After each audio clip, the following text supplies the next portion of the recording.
then we have to start with Dustin Poirier, Yep. specifically the guillotine. So Dustin Poirier loves a good guillotine. Don't be silly, jump the gilly. That's Never jump the guillotine. No, it's the other way around. He's like, don't be silly, jump the gilly. Like, he's actually like, I think he's taken a phrase which I like, which is don't be silly, don't jump the gilly. He's added Just missed a word. You know what I mean? It's the accidents happen. You know? So watching that, like Khabib, they said that like that was the closest Khabib ever got caught when Dustin caught the guillotine in him. The guillotine was so tight. Massively disagree. Okay, so let's start with the Khabib thing. Why wasn't that tight? And then let's move on to why didn't those guillotines work and why is jumping a bad idea? Brilliant question. And I'm just going to like stream of consciousness you about this exact answer. Okay, so number one, you throw a guillotine. Things that are most important, you're trying to attack the two carotid arteries on the neck and you're trying to use your full body to attack that squeeze. Okay, so when I put my arms around somebody's neck, if my hand and wrist goes past the shoulder line like you'd see in a rear naked, then I'm going to have a great chance of finishing that guillotine, which would be something like a high elbow guillotine, which is what Dustin Poirier did. Or it would be something like a front naked choke, which a lot of the Chechens, Dagestani, Eastern European guys are doing a lot of now. However, if you do an arm-in guillotine or you do a regular old-school style guillotine, which is what Dustin Poirier did against Khabib, you are not beating the shoulder. Okay, if I've got my hands locked like this, it's across the shoulder line, it's not past the neck. So I don't have direct access to this, which means I have to put a ton of extra squeeze. And this is what happened with Khabib versus Dustin. Dustin jumped the guillotine against Khabib, and it was tight. You could see Khabib's having a bad time, but it was an arm-in guillotine. And to beat an arm-in guillotine, you have to do two things. You have to make sure that they're in half guard, not full guard. You know what I mean? So they can't use their hips and their legs, which they can't do if they're hanging off the side of you in half guard, which is what Khabib was. And you'll notice in that exchange with Khabib, Khabib makes a real effort not to fight the hands, but to fight the knee.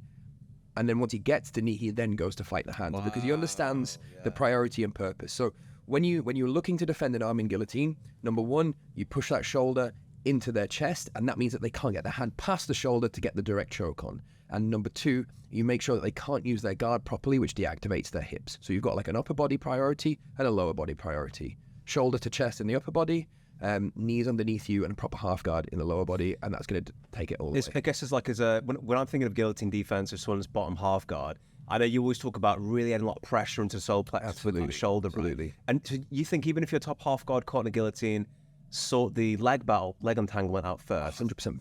100%. And how are you stripping the grips with the left foot to... I'm assuming if it's an arm in guillotine, especially, I have a right-handed underhook and it's this shoulder that my right shoulder I'm trying to drive into his chest. Which means that my left hand's free because it's not entangled. Do you know what I mean? His right hand's around my neck, my left hand's free. I could hand fight against my neck, but what Khabib does, he takes that hand and just pushes that knee underneath him to ensure that there's no leverage, no hip pressure, no nothing. Once that hip pressure disappears, then it's just a squeeze. And the thing is, you're talking about Dustin Poirier's squeeze, so you're talking about black belt, elite level guy, probably an 82 kilo guy on the day, squeezing as hard as he can.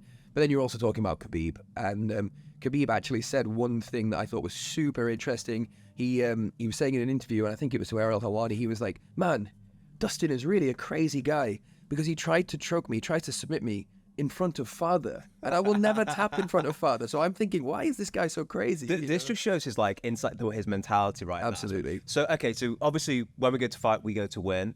And what blows my mind is this value that's not spoken about much, which has a huge, I guess, influence on whether you win or not. We spoke about it on the podcast with Mateus, and that's your risk appetite. Yeah. So jumping for the guillotine, why jump for that? Because man, if you get it, that's another submission on the record, the fight's over. And it's nuts to me that you could change that risk tolerance value for a fighter, and that would completely change their record, potentially positive or negative. So why is Dustin Poirier jumping for the guillotine when he sees it against a absolute up-and-coming savage? Yeah, absolutely. And then let's go after that. Why is he going for it, number one? And number two, why didn't it work? Okay, so I'm going to phrase this as a question. What gives you confidence in any of the moves that you might choose to do in a fight? That you've done it properly before. You've submitted people before in the same position is the right answer. So what Dustin Poirier says on his interview with Ariel Helwani, he's like, man, I hit this in the gym all the time. And if in the gym you're 90% success rate because the guy doesn't want to, not be able to drink or it's not live the next couple of days. If the guys are tapping frequently, you get this illusion. Maybe even it's not an illusion, but you get this idea that like, okay, this thing that is maybe a 60%er is actually a 75%er for me because I put so much investment into it. And like, when are you ever going to I'm in a fight, a fist fight that I'm getting paid millions of pounds for. when am I ever going to pass up on an opportunity to end that fist fight with a 75%? Do you know? I want to put dive in on that point a little bit. I personally think it's an incorrect mindset, and I'll talk to you a little bit about how I personally would perceive that. But at the end of the day, like, it's the man in the arena. We're talking Dustin the Diamond Poirier. We're talking a guy who, he knows MMA better than I do. I'm sure of it. Because let's be honest, you're in a training room with Dustin. He gets guillotine on you. Could you potentially defeat? I had this conversation yesterday in class. I was like, you win the battle, but you lose the war because you're walking like with your neck like this for like 2 days. So it's like, do I really want to like fend off every single submission like it's a fight? Like, I guess like maybe that's why the fight sims are so important, that you do get those live opportunities where they're defending 100%. So here's my take on this, and this is going to sound a little bit arrogant because obviously it's Dustin Poirier.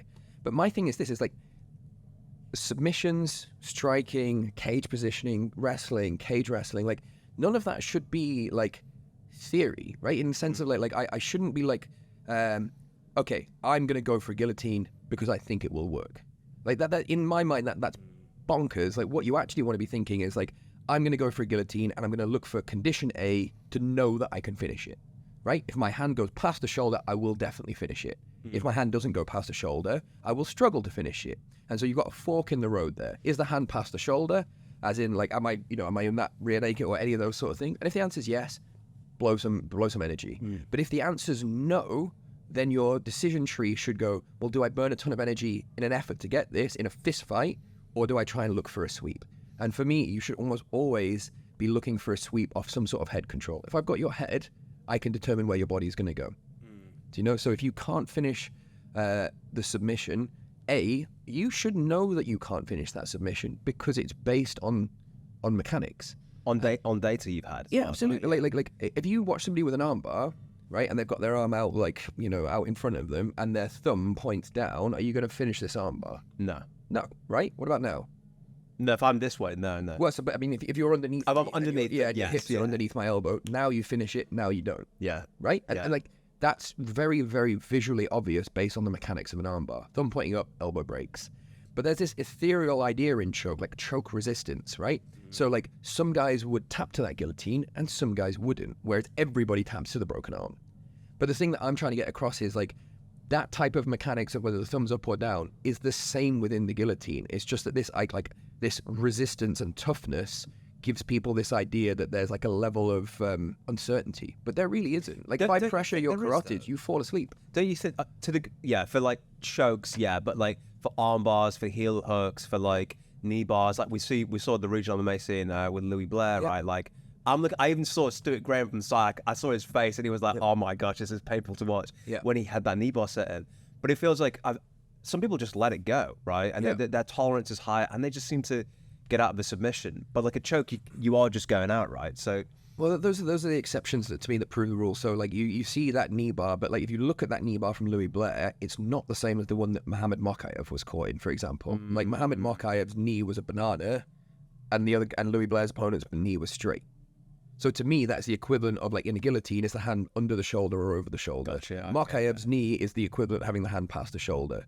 Louis Blair's attack was the equivalent of being under the shoulder because it's there. And if his hand's under the shoulder and you bring it up, all of a sudden just slight tweak and it's on. Yeah, just a little twist. And like the thing about this, I think that you can't emphasize enough is that like it's not just the person attacking the sub, whether they're doing it right or wrong. It's the person resisting the sub, like Khabib, and whether he's acting correctly or incorrectly. And he acted correctly in every moment that he was caught in that guillotine and then won out on top. It's actually something that we talked about with George Staines versus Dennis Frimpong. I literally said to George, like, Dennis will go for the guillotine, just put your head under his arm. Because, like, you know what you need to have happen to make sure that you're not going to get submitted by that. You need your shoulder clear, you need to capture his knee line. Dennis throws the guillotine, George hits the floor, shoulder position, knee line position, and now he's got himself a free takedown. He didn't even have to do any work. The guy took himself down twice. Wow. So looking specifically then with that in mind and what Dustin did, you just don't think he had the requisite conditions and his hand wasn't deep enough? Oh, definitely. Like, what's different about this particular version is he went high elbow. And so when he went high elbow, it's not perfectly on the carotid, but it's so much deeper than like just a regular arming guillotine. Yeah. And so I was actually really impressed with BSD being able to survive the high elbow one because he was in that for a while. Now, the difference between a high elbow and, say, a punch-through choke is that the high elbow puts a lot of pressure on your windpipe. So you're much less likely to pass out compared to, say, a front naked or a high hand position. Less likely to pass out, but you are under so much more duress and pain and stress and all the rest of it. And you still eventually will pass out, still tight, but it's just not the same as, say, a front naked choke would. So this is the question I think a lot of like fighters will find really interesting to pick your brains on, which is how do you test like how far you let chokes go? So like I found that over time I've let things go deeper and deeper and deeper, like incrementally. Yep. But like I must admit, even when it comes to like leg locks and heel hooks and me, I probably tap really earlier than I probably should do. Yeah.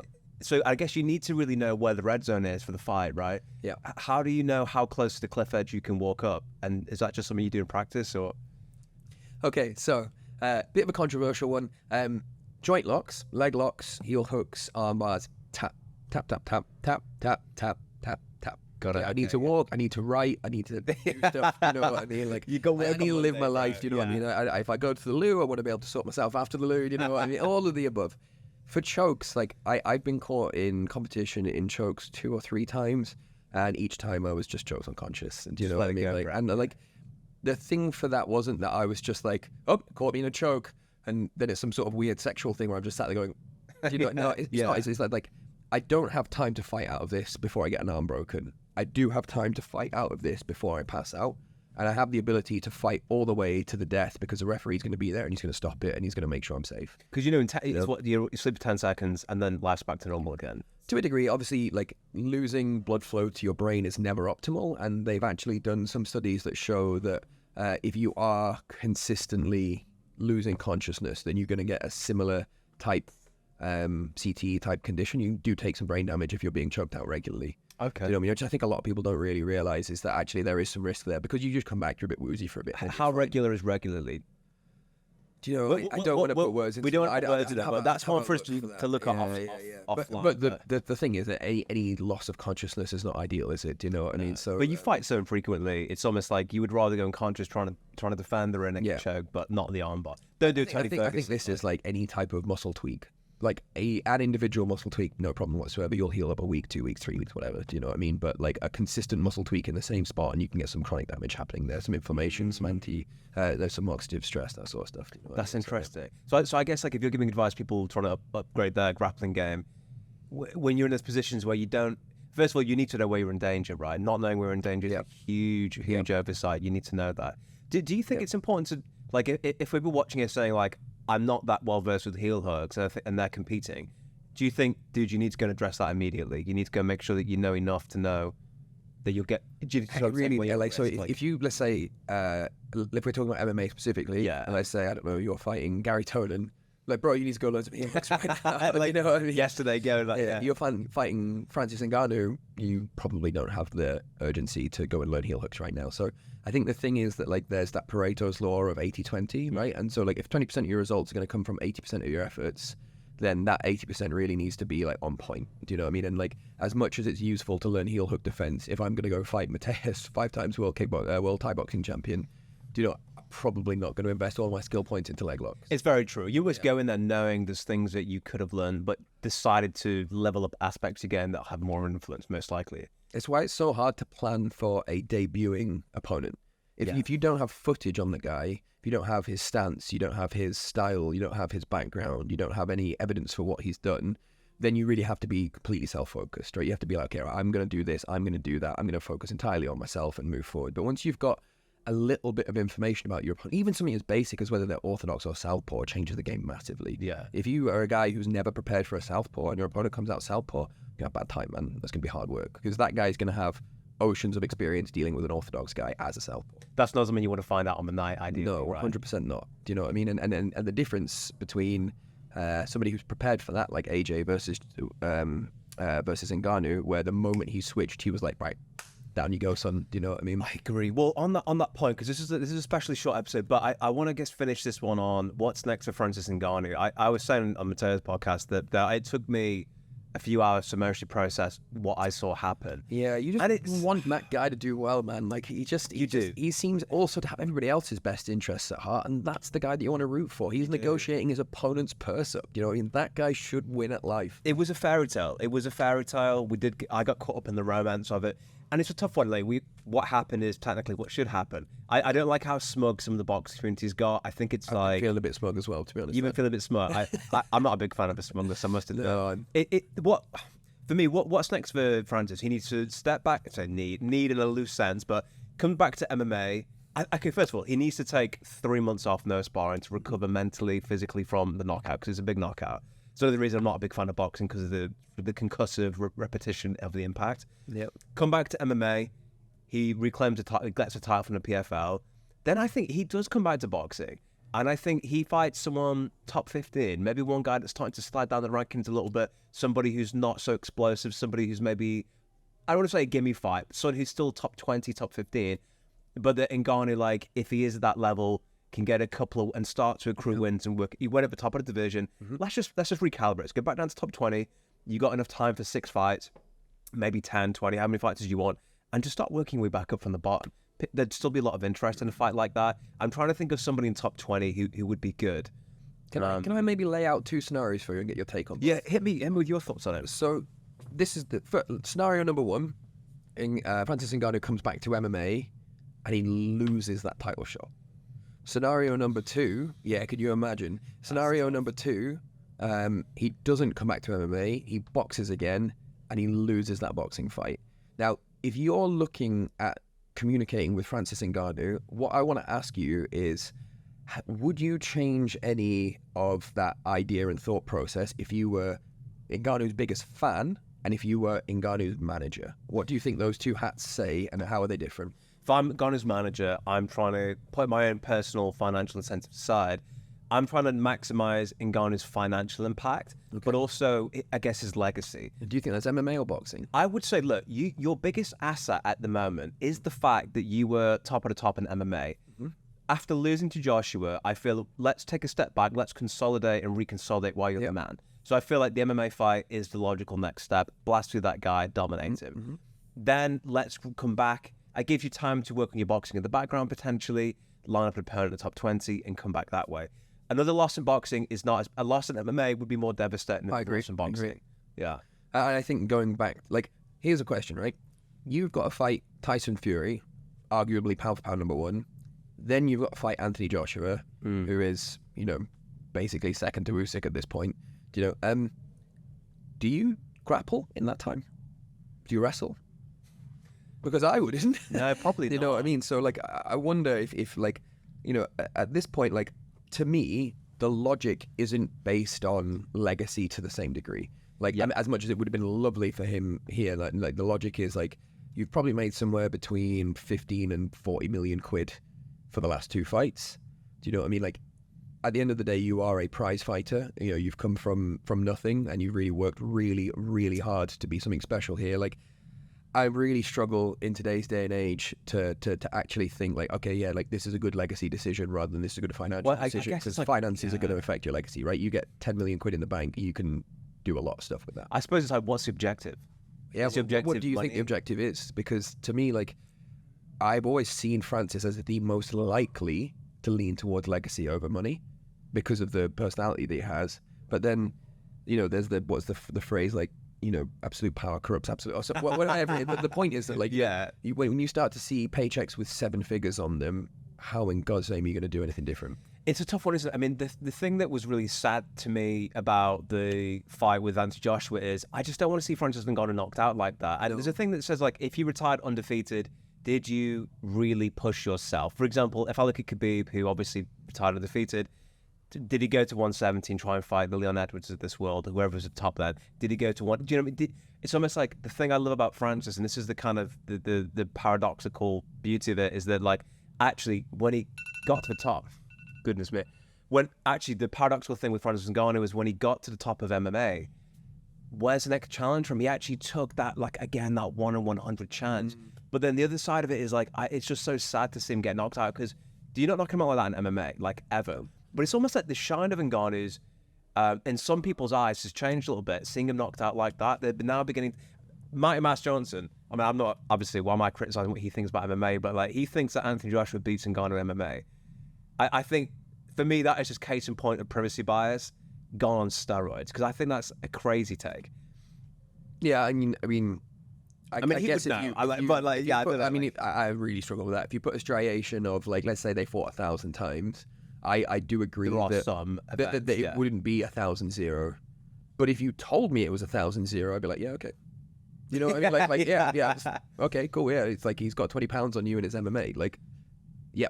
So Yeah. the former UFC heavyweight MMA champion beat you 1,000 times out of 1,000. Like, yeah, that's what's supposed to happen. Just like the comprehensively accoladed boxer knocks out the MMA guy. Like, we all knew that this is what's supposed to happen. Yeah. But we were just we were all hoping that lightning would strike twice. And I think the biggest travesty out of all of this is that that Ngannou probably didn't get the truest, fairest shake in that first fight. Anthony Joshua even said, "I thought you won that Tyson Fury fight." And Anthony Joshua is, he's a far better judge than I am of a situation like that. And if anything, now Ngannou is 0-2 in boxing when really he should be. He should be 1-1. But his performance against Tyson Fury is the best crossover performance that we've ever seen. He's already hit the max, in my opinion, in terms of like, just like, I mean, like, what else this guy could have do, right? To be top of the top. Like, I can see him going into politics when he's done, doing the same thing like Arnie, where he started off bodybuilding, then went into acting, then went into politics. I think we're going to be talking about Ngannou in like 30 years, saying, oh, Ngannou is now president of Mars or some crazy. Do you know what I mean? Something absolutely nuts. Like, I can see that sort of stuff happening. Because this is my the first time that you can see where a punch has actually damaged somebody else's reputation worse than the person getting knocked out. Because I feel like after this fight, the biggest loser was Tyson Fury. It was. No, it was. Do you know what I mean? And like Ngannou kind of succumbed to the thing that, most pundits were expecting to happen the first time round. It wasn't a huge shock. But man, did that make Tyson Fury look bad. It did, but do you know what the thing about it, though, is I know the tape study and... The tape study, but I feel like the conditions under which Ngannou lost against lost against Joshua, it's fixable. Mm-hmm. It's head movement. It's not biting so much on the feints. And let's be honest, not only is that Joshua like top 3 of this era, forget like of all time, he also was more focused than ever. He'd come back with a ferocity of intentionality. But also he tape stood Ngannou. He tape stood Ngannou's MMA opponents. He was ruthless in his research. He said that you watched every interview, didn't you? Every interview. And not only did he identify the weaknesses, he tried to exploit them ruthlessly, knowing someone's weaknesses and executing against them are two different things. Yeah. When you're top 3 in the world boxing specialist and you're exploiting somebody's weaknesses, I mean, that's a completely different scenario. Mm-hmm. I say that to say that if we had Ngannou versus AJ's debut match, I think the fight's completely different. I also think that if Ngannou AJ fought again, I think the fight's different again. I know no one would want to see that fight at the moment unless Ngannou gets... But I feel like the reasons why he lost, you can say he didn't do X. Do you see what I'm saying? Yeah, I feel like he came back, he has some opportunities. You could definitely say, don't switch, get your head movement going, don't use the long guard so much, maybe do a bit of wrestling yourself in terms of positioning and all the rest of it. But I mean, like, it's very hard to argue that there's scope for a rematch or that they should be in the same facility when in 2 rounds you get dropped twice. It's tough, isn't it? You need to get like you want to see him sort of recomp. You know what I mean? Like go back to the drawing board, change things around a little bit, and maybe even sort of like double down on boxing or double down on MMA. So do you not burn the candle at both ends? Do you think he needs to pick a lane now? I don't, but I think that he would if his idea was to be the best heavyweight at that sport. If that's his goal, then yeah, probably pick a lane. But like the truth is that like we're in an age of prize fighting where one of the biggest talked about fights this year is going to be Jake Paul versus Mike Tyson. Do you know what I mean? So at the end of the day, like Ngannou's primary purpose is as an entertainer. Like he gets the big bucks because he entertains the most people. Like that's why the Joshua fight sold so well, and he gets paid the 7 or 8 figures that he does. Are you going to get that in MMA? Like, yeah, I'll give you a case in point, right? We're doing an MMA, and I don't want to be mean or put you on the spot, but like, what is the name of the PFL heavyweight champion that Ngannou is about to fight? Renan something? Okay, right, which you better than I am, because it's like what I'm trying to get across here. It's like we don't know. You don't know, but like if I said to you, like, give me the name of 3 boxers that would sell 1 million pay-per-view buys that Ngannou could fight right now.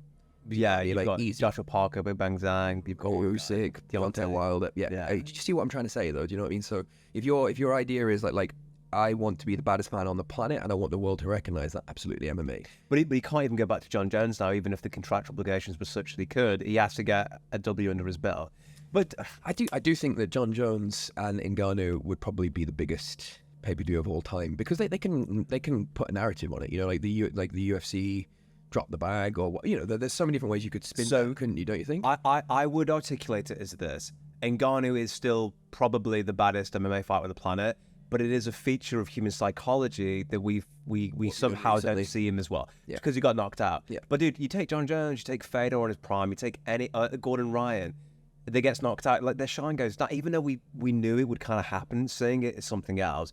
And there's just something about seeing the physical manifestation of an outcome and the primacy of it that sort of changes your perception. Yeah. Getting W's, I mean, like, you win, you're on top of the world, you lose, the fans cast you aside. And there's a reality there, and that does, unfortunately, that is tied to your income potential. Yeah. And that's the way it goes. So it makes perfect sense to me, man, because like your brand identity is really like super, super important. And Ngannou's brand identity is giant heavyweight destroyer, baddest man on the planet. And it's like, how much does that brand suffer when you've got oxygen on your face and you're lying on the floor for 4 minutes after a guy 20 pounds lighter just sparked you out? I quickly want to see a rematch in MMA. Just quickly, could we just set the record just for me, just for me, just do Just for me, scenes, so we don't even have to wear it. Just let me have a look. You know? I know. Yeah. But I think that's a big commentary thing to make. Is like, if I was Francis Ngannou's manager and I wasn't looking at the fact that he's 40 and earned shit tons of money, you know, I might be thinking like, okay,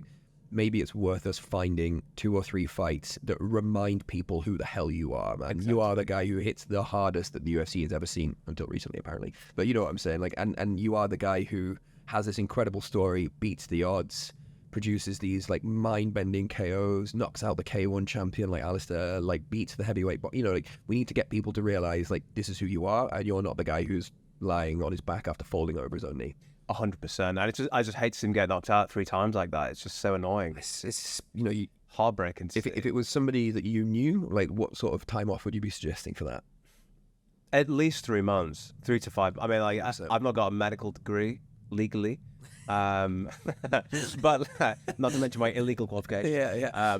But like, dude, it's got to be 3 months, right? Like, because you got to think of his brain and his long-term health and stuff. But he'll come back and he'll bounce back. Yep. Yeah, I suppose. I mean, like, I would be really like, you don't have many of those in you, man. Not at 40, you know. And so I would be really like, really cautious with that. And you know, like, have you ever had a concussion, a bad one? Have I asked you this before? Once before. How long did the headaches last? I was a child, and then maybe like a couple of days or so. Yeah, so I'm exactly the same. Like, I've never had like, I mean, that's not true. I've had maybe 4 or 5 concussions, but never ones that have left me out for like 4 or 5 minutes, if you know what I mean. Yeah. And the ones that the one that I had fairly recently, which was like getting head kicked, like I had headaches for a week. Do you know what I mean? And the headaches weren't like, if it was a 0 to 10, they'd be like on a 1 or a 2 on that, so they'd be very low. But man, living your life with perpetual concussion headache, and I know some guys from the scene who have had a similar sort of thing. It's like, it is one of the most debilitating quality of life things you're ever going to experience. So they have like a null headache, like forever, like not necessarily forever, but until it's properly healed. Whoa. So this is there is like a low underlying headache that can last for a really long time. It's called post-concussion syndrome. This is what you saw as Team Alpha Male guy who got knocked out by TJ Dillashaw in the sparring room.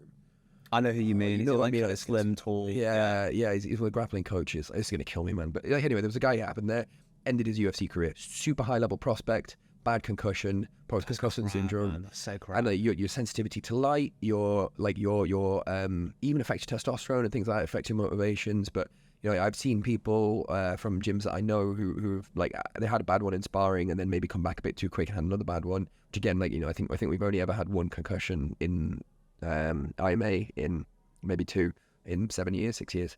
You know what I mean? In the times that I've coached, but there is a case of genuinely like this will be way too much, man. Like they're hiding their eyes so they don't have to have that sensitivity. They're like, you know, just taking long sways of time to just lie down. Do you know what I mean? And they're like, you know, they don't want to move their head quick or anything else. It's no way to live, man. This is the savage part people don't see.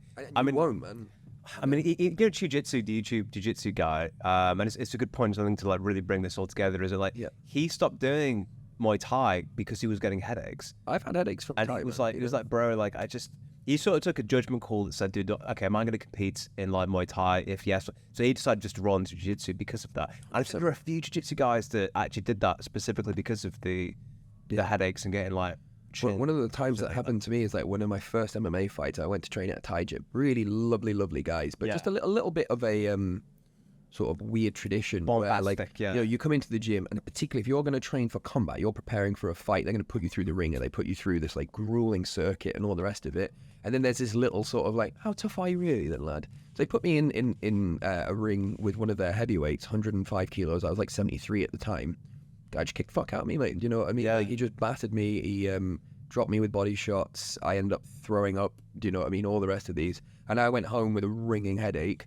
And I said to myself, like, if it's going to be like this even once again, then I'm never going to do this again, man. It's just, I can't be, you know, tripping over my words and painful in the head. But it turned out it was just like a hazing ritual to see if you were tough.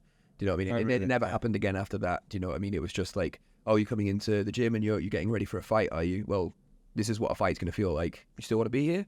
Do you know what I mean? And so I turned up the next day, but I turned up the next day with the, bro, if you do that again, I'm just going to go, like, what's the point, man? Like, I'm not here to be a heavyweight fucking food. You know what I mean? So like, and I had a headache for 2 days after that one, and no loss of consciousness or anything. But yeah, I really, like, things like that. Or George Hardwick recently broke his jaw. We've had a guy in one of our pros who got his jaw broken, and like, you're talking about that being wired shut for like 6 to 8 weeks, man. Like I don't know if you can genuinely imagine not talking for 6 to 8 weeks properly, or if you know, or not eating solid food, or all the rest of these things, or just like, you know, 6 weeks is such a long time, man. It's such a long time. Like, tell me what you were doing 6 weeks ago. I bet you'd struggle. Don't know, man. You know? Yeah. Anyway, I'm just on a caffeinated rant again. You know? No, but it's true. But I think all that to say, yes, Ngannou, we wish you well. We hope you're nailing it, and we want to see more amazing things. He failed getting across the ocean 7 times. 2 losses in boxing. One, in my opinion, he'll be back in the time.